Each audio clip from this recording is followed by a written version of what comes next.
누가복음 15장에는 유명한 비유들이 많이 나오고 있죠. 특별히 누가복음 15장에 돌아온 탕자 이야기가 기록되어져 있습니다.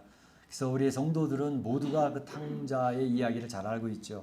얼마나 유명한지 교회 안 다니는 사람들도 이 탕자의 이야기는 대충 다 알고 있더라고요. 그런데 우리는 그 탕자 이야기를 보면서 그 둘째 아들이 참 고생과 고난을 당하기 전에 좀 아버지의 뜻을 헤아리면서 아버지의 보호와 사랑을 받으면서 행복하게 살았더라면 더 좋았을 텐데 왜 그렇게 고생을 했을까 그런 생각이 듭니다. 참으로 하나님을 떠나서 독립하여 살겠다라고 하는 인간의 죄성, 그래서 자기의 계획과 자기 고집대로 밀어붙이며 살다가 이 세상의 수렁에 빠져가지고 신음하고 어려움을 당하는 그런 인생들을 우리는 많이 보게 되는 것이죠. 참으로 이런 모습을 보게 되는, 특별히 이러한 모습이 오늘 본문에 그러한 비슷한 사람이 나오고 있는 것을 볼 수가 있습니다. 저희가 이제 열왕기와 또 역대기를 섞어서 이렇게 보면서 이제 그 유다와 이스라엘의 왕들의 내용을 지금 쭉 살펴보고 있는 중에 있지 않습니까? 그래서 지난 몇 시간을 걸쳐서는 히스기야 왕에 대해서 쭉 살펴보았는데, 오늘은 그 히스기야의 아들 이름이 뭐예요?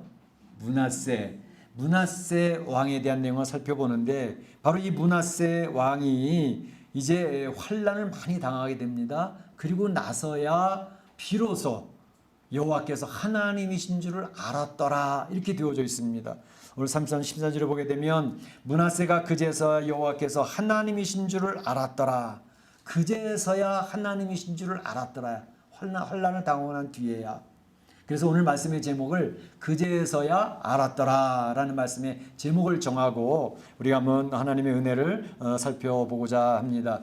그래서 우리 살펴볼 때 먼저는 므낫세의 가족사에 대해서 첫 번째로 살펴보겠습니다.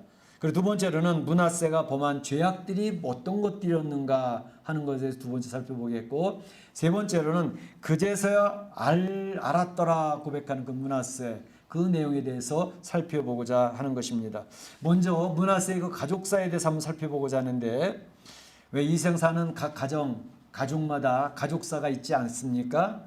그래서 보통 이제 초등학교 다닐 때 보면 미국에서도 그 초등학교 학생들에게 숙제를 내주는데, 너희 가족의 가족사, 패밀리 트리라고 그러죠. 그걸 한번 그려가지고 와봐라 라는 숙제들이 종종 있습니다. 그래서 자기를 중심으로 해서 아버지는 어떤 분, 할아버지는 어떤 분, 뭐 이런 것들, 자기 형제들 이렇게 해서 쭉 살펴보는 그런 패밀리 트리를 그리는 것들이 있습니다. 우리 한국은 유교적인 뿌리가 굉장히 깊기 때문에 각 가정마다 족보라는 게 있습니다. 그래서 우리는 족보에 굉장히 양반 출신이야 이런 거 굉장히 강조하는 그런 문화가 우리 한국 문화에 있죠. 그래서 이제 보게 되면 이제 자기의 그 패밀리 트리에서 이제 그 가족들에 대한 내용들을 살펴보는 그런 것이 있는데, 오늘 이 므낫세 왕의 가족사 패밀리 트리를 한번 보도록 하겠는데, 므낫세 자기를 중심으로 해서 아버지는 누구예요? 히스기야 왕이죠. 또 히스기야 왕의 아버지, 곧 므낫세 할아버지는 누구예요? 아하스 왕이잖아요. 아하스 왕. 그리고 또 이 므낫세의 아들 왕은 뭐예요? 아몬. 우리가 다 읽지는 않았는데 우리가 읽었던 그 밑으로는 이제 아몬에 대한, 므낫세 왕의 아들 아몬에 대한 이야기가 나오고 있습니다.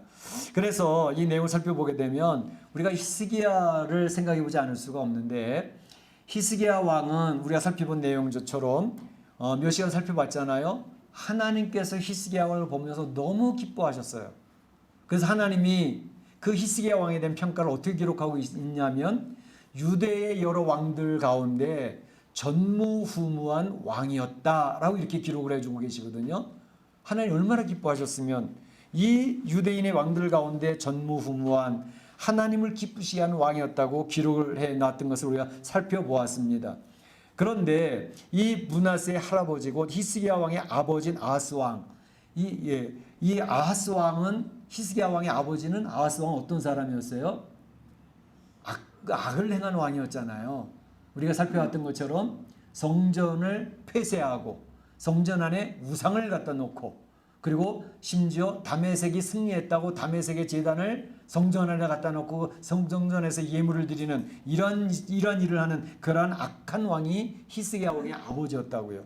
그런데 히스기야 왕은 아버지를 본받지 않고 그 악행을 본받지 않고 하나님을 중심으로 해서 성전을 다시 오픈하고 유월절도 회복하고 하나님이 기쁘시게 하는 그러한 왕이 되어졌다는 것을 우리는 이미 살펴보았습니다. 그런가 하면 히스기야 왕의 아들이었던 므낫세는 어떠했는가? 오늘 본문에 있는 그 내용이 쭉 나오는 거죠. 이 훌륭했던 신앙의 아버지 히스기야 왕을 본받지 못했습니다. 아니, 본받지 않는 정도가 아니라 악을 행해서 자기 뜻대로 삶으로 하나님의 진노를 초래했던 그런 왕이었습니다. 오늘 이 역대하 33장에 있는 내용은 열왕기 21장에도 이렇게 같이 나오거든요. 그래서 그 내용을 서로 보완해가면서 살펴보면 오늘 본문에 나와 있지 않지만 열왕기하 21장 16절을 보게 되면 그 므낫세는 무죄한 자의 피를 심히 많이 흘렸다. 무죄한 자의 피를 심히 많이 흘린 그런 왕이었다. 이렇게 기록을 하고 있거든요. 그 유대의 전승에 대한 전문가가 요세푸스라고 하는 분이 있습니다. 그래서 이스라엘의 역사, 유대 전승에 대해서 전문가인데 그분이 연구해 놓은 내용을 보게 되면 이 이사야 선지자는 톱에 켜서 잘려져서 죽었거든요. 바로 이 이사야 선지자가 톱에 켜서 죽음 당한 때가 어디냐? 이 므낫세 왕 때 므낫세에 의해서 그렇게 됐을 것이라고 요세푸스 전문가는 이야기를 하고 있거든요. 이거 얼마나 안타까운 일이에요. 하나님의 뜻을 선포하고 그 나라를 바르게 세우려고 애를 썼던 그 선지자를 톱으로 켜서 죽였으니 얼마나 악한 왕입니까? 그렇게 안타까운 일을 벌여서 므낫세 왕이었고 그의 아들 므낫세 왕의 아들 아몬은 어땠어요? 아몬에 대한 기록도 짧게 기록을 하고 있지만 이렇게 기록을 해놨습니다. 그는 22세의 왕이 되어졌지만 통치를 2년밖에 못했어요. 그리고 악을 행했어요. 2년밖에 못한 이유는 바로 그의 신하가 반역을 해서 그 왕을 궁중에서 죽여버렸기 때문에 2년 통치밖에 못했다는 거예요. 이 가족사를 살펴보면서 느끼는 게 뭡니까? 느끼는 게 있어요. 히스기야 왕을 보게 되면 그의 아버지가 악한 왕이었음에도 하나님을 힘들게 했던 왕이었음에도 불구하고 그의 아들 히스기야는 그것을 본받지 않았구나. 그 악을 끊어버리고 하나님을 기쁘시게 하는 왕으로 세워질 수 있었구나 하는 거 한 가지고 또 히스기야 왕이 그렇게 선한 왕이었고 하나님을 기쁘시게 하는 왕이었음에도 불구하고 그의 아들 므낫세나 또 므낫세의 아들 아몬은 악한 일을 행하는 그런 왕이었다는 것을 보면서 이 죄성의 DNA는 엄청나게 강력하구나 하는 것을 느낄 수가 있습니다. 그래서 이걸 보면서 우리가 느끼는 것은 우린 그냥 내버려 두면 죄를 범하면서 지옥으로 달려가는 인생일 수밖에 없습니다. 그렇지만 내가 죄인이라는 사실과 죄성에 연약하고 완전히 오픈되어져 있는 존재라는 것을 인식하면 하나님만을 바라보고 하나님을 향하여 나아가는 그러한 것을 통해서 히스기야 왕처럼 죄악을 끊어내고 악을 끊어내고 하나님 앞에 세워지는 그러한 인생을 살아야 되겠구나 하는 것을 생각해 보게 됩니다.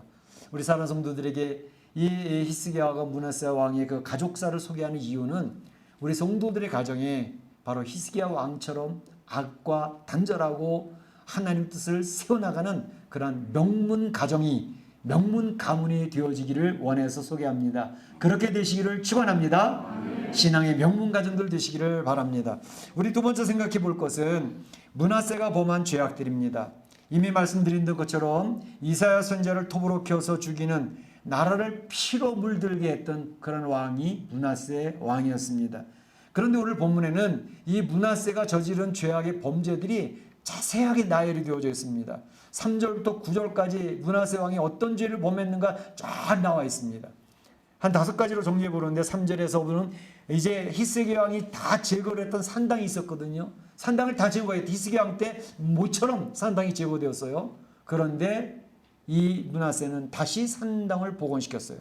그리고 바알과 아세라 제단을 엄청나게 많이 곳곳에다 세워놨던 것을 볼 수 있습니다.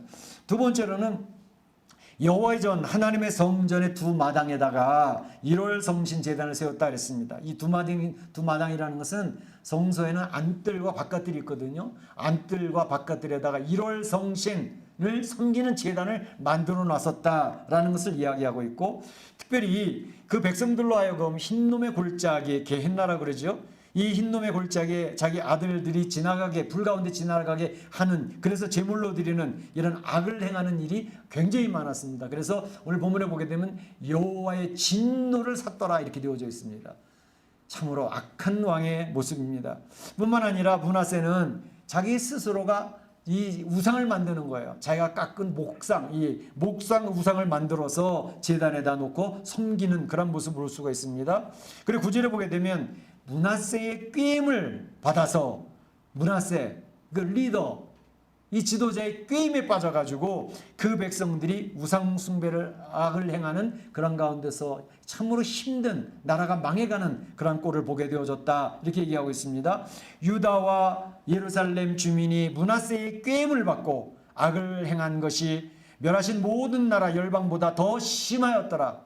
하나님의 나라인데도 다른 이방 나라가 행하는 것보다 더 심한 그러한 죄악을 범하였다 이렇게 이야기하는 것을 볼 수가 있습니다. 한 리더가 얼마나 중요한가. 리더가 그 백성들을 꼬셨다 그랬어요. 악을 행하도록. 자, 이것을 보면서 우리가 생각나는 게, 특별히 조금 말씀드렸던 성전의 안뜰과 바깥 땅에 1월 성신을 섬기는 제단, 우상제단을 세웠다 그러지 않았습니까? 이걸 보면서 떠오르는 게 뭐냐 하면 북한의 김일성 우상입니다. 김일성 우상이 세워졌던 그 자리는 장대현 교회라고 하는 교회당을 밀어버리고 그 자리에다가 김일성 우상을 세워놨습니다. 이 장대현 교회는 굉장히 역사적인 교회인데 1907년에 한국에 대부흥운동이 있었다고 그랬습니다. 영국의 대부흥운동이 있을 때 그 부흥운동으로 인하여서 평양에서 전 시내가 이제 회개운동이 일어났고, 그걸 통해 가지고 한반도 전체에 그리스도의 복음이 쫙 퍼져가는 그 계기가 마련됐는데, 그것의 시초가 바로 장대현 교회였습니다. 근데 그 장대현 교회를 밀어버리고 그 자리에다가 김일성 우상, 그 어마어마한 느부갓네살 같은 동상을 세워놨다는 것이죠. 그걸 태양신으로 섬기게 하는 것입니다. 태양신. 그런데 이 태양신은 이제 종교의 편람에 보게 되면 10번째 종교로 올라가 있어요. 그래서 이 김일성 주체사상 증거는 이미 종교이고 그건 영생교라는 것입니다. 그런데 보세요. 김일성이 어떤 사람이라고요? 교회를 다니던 사람이란 말이에요. 그렇죠? 그의 어머니 이름이 뭐예요? 기억하시나요? 강반석. 그 강반석, 그 엄마의 아버지 이름은 뭐예요? 강돈욱. 교회 장로님이었습니다. 이 강돈욱 장로님은 창덕학교를 설립했던 분입니다. 그러니까 신문화를 받아들이고 바르게 써야 된다는 것을 알아서 장로님으로서 이제 개운동을 하고 그랬던 분인데, 그의 딸의 이름을 강반석이라고 지었으니까, 반석이 뭐예요? 베드로 아니에요? 그러니까 그 마음속에 베드로 같은 신앙을 가지라고 그 아버지가 그렇게 지어주지 않았겠습니까? 근데 그 강반석이 낳은 아들 김일성, 김성주, 이게 엉터리가 돼버린 거예요.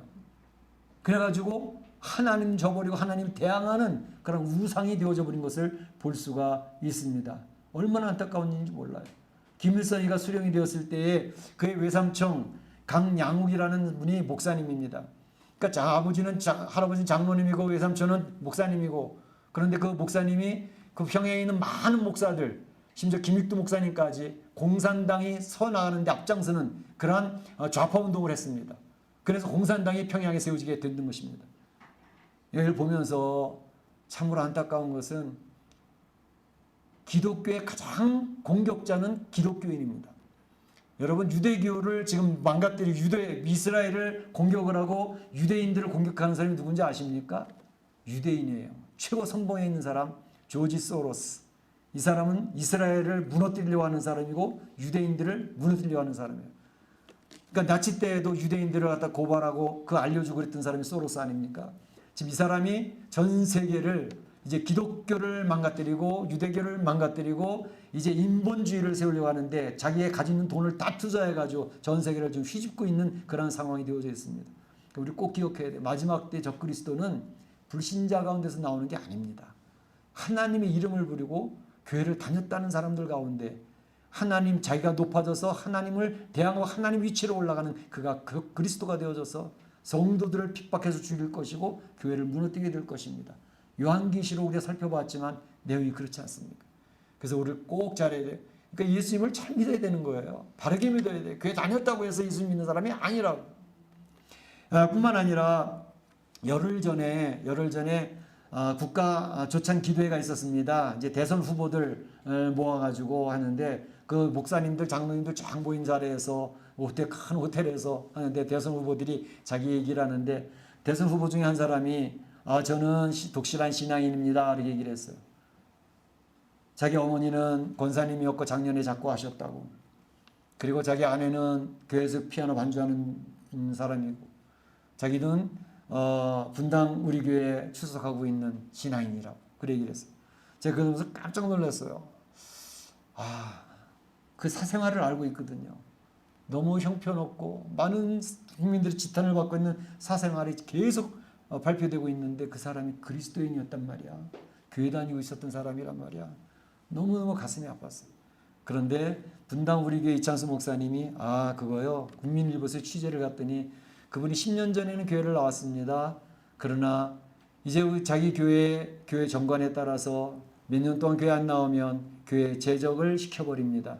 우리 교회 교인이 아닙니다. 정확하게 얘기를 해줌으로써 이 사람이 신앙인이 제대로 신앙된 신앙인이 아니구나 하는 것을 알게 됨으로써 안심을 하게 되었습니다. 이제 이런 모습을 보면서 느끼는 것은 이제 김일성이라는 리더 한 사람 때문에 북한이 얼마나 망했습니까? 우리 한 나라야 예수님을 믿는 사람이든 안 믿는 사람이든 리더 한 사람이 어떻게 세워지느냐에 따라서 그 나라가 바르게 세워질 수도 있고 그 나라가 망할 수도 있습니다. 우리가 지금 열왕기 역대기를 통해 가지고 그 유대 왕들을 쭉 살펴보면서 본 게 뭐예요? 아사 왕이나 여호사밧 왕이나 히스기야 왕을 볼 때에는 그 나라가 융성을 하면서 백성들이 기뻐 즐거워했다 그러잖아요. 그 리더가 하나님 앞에 바로서 하나님의 초점을 맞춰 살아가니까 그 백성들이 기뻐하고 즐거워 너무 좋아했다는 거예요. 그러나 악을 행하는 그러한 왕 밑에 있었던 그 나라는 쪼그라들면서 이 나라도 와서 건드리고 저 나라도 와서 건드리고 걷어차는 그러한 일들, 그 백성들이 신음 가운데 고통 가운데에서 고민하고 힘들어하는 그런 모습을 우리가 지금까지 살펴본 거 아닙니까? 한 리더의 중요성, 한 나라의 리더의 중요한 영역, 그 리더의 영향력은 엄청난 겁니다. 그 나라를 세우기도 하고 그 나라를 망하기도 합니다. 그래서 그러한 모습을 보면서 이 므낫세가 저지른 죄악들을 볼 때 그건 뻔한 거예요. 그 므낫세가 저지른 죄악들의 결과는 어땠습니까? 결과들이 역대하 33장 11절에 보게 되면 하나님이 행하시는 모습이 나옵니다. 여호와께서 아수르 왕의 군대 지휘관들을 와서 유다를 치게 하심에 그들이 므낫세를 사로잡고 쇠사슬로 므낫세를 결박해서 바벨론으로 끌고 왔다는 것입니다. 므낫세는 굉장히 권위주의 사람이에요. 권위의식이 심한 사람이거든요. 그런데 쇠사슬에 끌려서 질질질 끌려가니까 그 하늘같이 높았던 권위가 뭐가 됩니까? 얼마나 수치스럽고 창피합니까? 이러한 비참한 모습으로 보여지고 있는 것을 볼 수 있습니다. 그러니까 참 권위로 대단한 존재처럼 보였던 그 사람이 쇠사슬에 물려서 질질질질 끌려가는 그 모습 속에서 완전히 비참한 인생의 모습이 드러나고 있습니다. 죄의 결과가 그렇습니다. 죄를 짓거나 죄를 범하면 그것은 꼭 수치스러움과 창피함으로 결말을 맺습니다. 그래서 죄에 빠지지 않도록 애를 써야 되는 것이죠. 그런데 이 세상 살면서 우리 성도들이라 할지라도 죄악이 달콤하게 우리 성도들 앞에 와서 미혹하고 유혹할 때가 많이 있습니다. 그때 성도들이 많이 흔들립니다. 왜? 그 죄악의 달콤함과 그 미혹은 대단하거든요. 돈이 엄청나게 생기는데, 명예가 생기는데, 쾌락이 생기는데 그 앞에서 흔들리는 거죠. 이러한 일이 생길 때, 이러한 상황에서 이런 도전이 있을 때 우리 성도들이 깨달을 것은 죄의 결과를 미리 내다보자는 겁니다. 죄의 결과를 미리 내다보면 이 죄를 범하면 나의 최후는 수치스럽고 창피하고 비참한 삶이 될 거야 라는 것을 미리 알게 되어지면 그걸 이겨낼 수 있는 지혜와 결단이 생긴다는 것입니다. 그 죄악의 결과를 보지 못하기 때문에 그 미혹, 그 먹이를 덜컥 물어버리게 되는 것이죠. 그러니까 죄악의 결과는 비참하고 처참하다. 죄는 엄청나게 무서운 것이다. 라는 것을 알고 그 미래를, 지금 현장에 있는 달콤함을 볼 게 아니라 그 뒤에 무시무시한 죄의 결과를 바라보는 것이 필요하다는 것입니다. 이거는 개인도 그렇고요. 국가도 마찬가지입니다. 만약에 북한의 주민들 지금 얼마나 불쌍하고 비참합니까? 굶어 죽는 사람들. 자유도 없이 쩔쩔매는 그런 모습. 만약에 김일성이 그러한 공산주의로 그 백성을 잘 살게 해주겠다고 그들을 미혹하고 달콤한 말로 거짓말로 계속 끌고 갈 때 그 미리 내다볼 수 있는 사람이 있었더라면, 아 이건 아니야, 공산주의 따라가면 우리는 전부 다 비참하게 되는 거야, 알았더라면 그걸 따라갔겠습니까? 미래를 내다보지 못했던 거죠.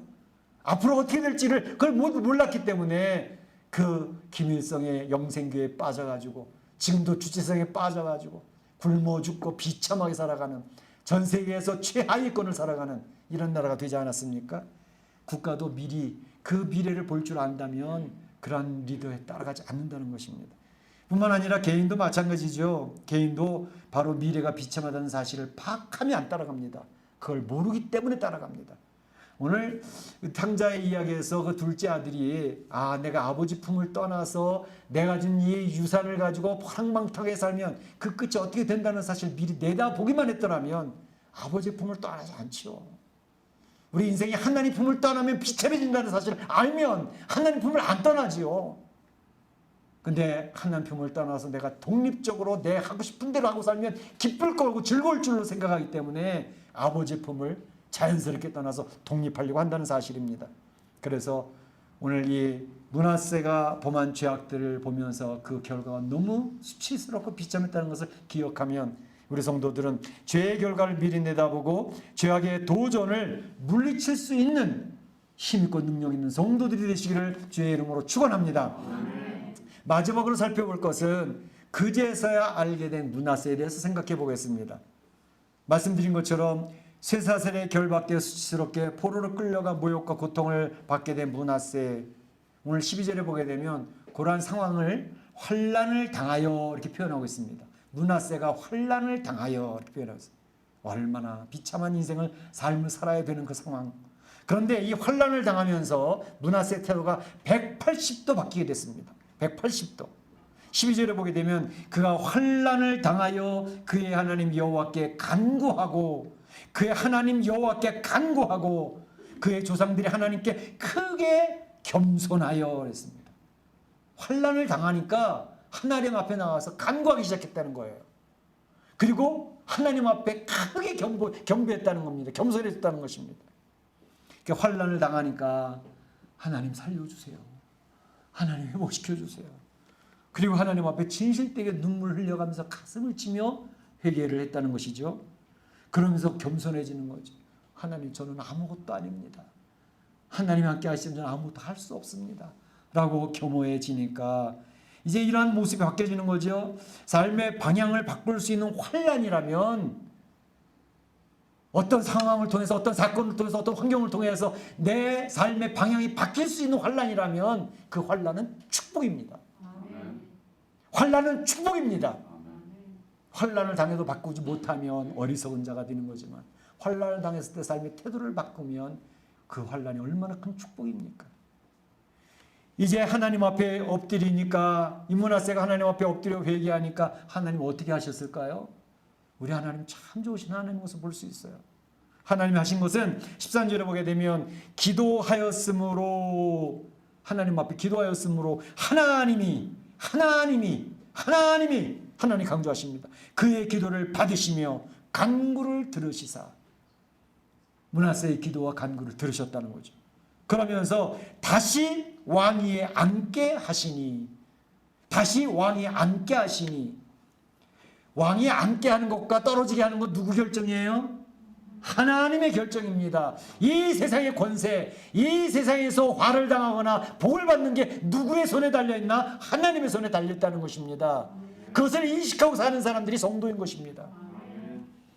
하나님이 다시 왕위에 앉게 하심에 므낫세가 그제서야 여호와께서 하나님이신 줄을 알았더라는 것입니다. 그제서야 여호와께서 하나님이신 줄을 알았더라. 그제서야 알았다는 거예요. 환난 당하기 전에 좀 알지. 왜 환난을 당하고 수치를 당하고 공고한 삶을 살다가 환난 강하고 나서 그제서야 알게 되느냐 이 말이에요. 우리에게 교훈입니다. 환난 당하기 전에 하나님을 제대로 알자라. 내 고집피고 내 계획대로 밀어붙이다가 환난 당해서 쩔쩔맨 인생 살지 말고. 므낫세가 이렇게 바벨론에서 쇠사슬로 끌려갔다가 회개하고 돌아와서 하나님의 사람으로 다시 세워지는 이러한 내용이 지금 말씀드린 것처럼 역대하 33장에 나와 있잖아요. 근데 역대하 21장에는 안 나와 있어요. 무슨 차이일까? 열왕기서는 이스라엘 유다 백성이 바벨론으로 끌려가기 전에 기록된 책이 열왕기입니다. 역대기는 말씀드렸던 것처럼 또 내용이 비슷비슷한 것 같은데 역대기는 바벨론 포로 생활을 하고 돌아와서 기록한 책이 역대기입니다. 그러니까 그 차이가 있어요. 시간의 간격이 차이가 있죠.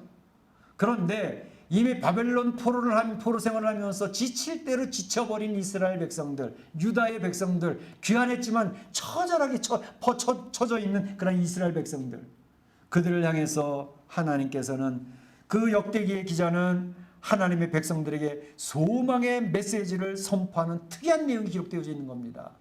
역대기에는 구속사 중심으로 되어져 있어요. 그러니까 하나님 앞에 회개하고 돌아오기만 하면 다시 회복된단다 라는 소망의 메시지를 지금 역대기 기자는 선포하고 있는 것입니다. 이게 뭐예요? 쭉 살펴보면서 얘기했던 것처럼 하나님은 다윗과 언약을 맺으셨잖아요. 다윗아, 내 마음에 합한 다윗아, 내 나라 하나님의 나라를 내가 영영히 경고케 할 거야 라고 약속을 했는데 다윗의 후손들 그 열왕들이 실패했지만 하나님은 그 약속을 변개치 아니하고 신실하게 다윗과의 약속을 지켜 나가셨다는 것입니다. 그러니까 이 세상에서 그 다윗의 왕조, 후손들의 왕조가 역사 속에서 휘청휘청거렸어요. 므낫세 같은 존재들, 악한 왕들 때문에 그 역사가 나라가 망할 것처럼 휘청휘청거렸지만 그러나 하나님은 다윗과 맺으신 그 언약을 반드시 지키시고 하나님의 선포한 약속을 반드시 이루신다고 하는 것을 보여주는 것이 역대기서에 나와 있는 것입니다. 그래서 이것을 기억할 때 우리 성도들이 기억할 것은 이 마지막 때를 살아갈 때 이런 일들이 계속 반복될 것입니다. 그럴 때 성도들이 꼭 기억할 것은 교회가 휘청휘청거려요. 한국교회가 휘청휘청거리잖아요. 성도들의 믿음이 휘청휘청거려요.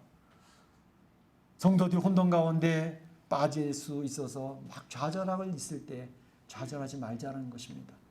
우리는 연약해서 쓰러져 죄악 가운데 머무르지만 하나님의 약속이 신실하기 때문에 그 약속은 반드시 지켜진다는 것입니다. 그것을 의지하고 힘을 내자는 것입니다. 성도들이여 힘을 내자, 한국교회에 힘을 내자 하는 것입니다. 그래서 오늘 이 말씀 그제서야 알았다는 내용을 살펴보면서 우리 성도들이 죄악으로 무너졌을 때 죄악으로 무너질 수 있어요. 얼마든지 성도들이. 그때는 하나님 앞에 엎드려 기도하면 됩니다. 엎드려 회개하면 됩니다. 그리고 이제 하나님의 놀라운 능력을 다시금 힘입어서 신앙의 명문 가정이 되어져야 됩니다. 자자손손이 하나님 앞에 바로 설 것에 초점을 맞추고 자녀들을 키워야지 부자 되라고 높은 사람 되라고 초점 맞추면 안 된다는 것입니다. 신앙 명문 가정을 잘 만들어서 이제 여호와께서 하나님이신 것을 모든 사람들 앞에 간증하고 증명하면서 하나님 앞에 영광 돌리고 축복받는 우리 성도들이 되시기를 주님의 이름으로 축원합니다. 축복합니다. 예, 같이 한 목소리 기도하겠습니다. 오늘 받은 바 말씀 가운데에서 내 마음에 자리 잡은 말씀이 있다면 그 말씀을 기억하고 기도하시기를 바랍니다. 하나님께서 힘 주시기를 바랍니다. 나라와 민족을 위해서 기도해 주시길 바랍니다. 다 같이 기도하겠습니다. 사랑의 하나님 감사합니다. 주님께서 오늘 므낫세의 삶의 모습을 보여주시면서 참으로 하나님을 제쳐두고 자기 마음대로 고집하며 살다가 아버지의 선한 그 신앙을 본받지 아니하고 하나님 자기의 생각대로 살다가 큰 환난을 당하고 수치를 당하고 모욕을 당하면서 고통과 환난 가운데 있었던 므낫세, 그렇죠. 하나님 앞에 나서 엎드려 기도하고 주님 앞에 다시금 회복되어지는 모습을 볼 수 있었습니다. 그제서야 여호와께서 하나님이신 줄 알았다고 그랬습니다. 하나님, 환난을 당하기 전에 하나님을 알 수 있게 해주시고 환난을 당한 후에 그때라도 늦지 않게 하나님을 알 수 있는 저희가 되게 하여 주시옵소서. 우리 한국을 기억하여 주시고 우리가 살고 있는 멕시코를 기억하시고 전 세계 하나님 앞에 도전하는 성경적인 가치관이 무너지지 않도록 주님 불쌍히 여겨 주시옵소서. 하나님, 오늘도 주님께서 영광 받으시기를 소원하옵고 내 모든 말씀 예수님의 이름으로 기도하옵나이다. 아멘. 다 같이 일어나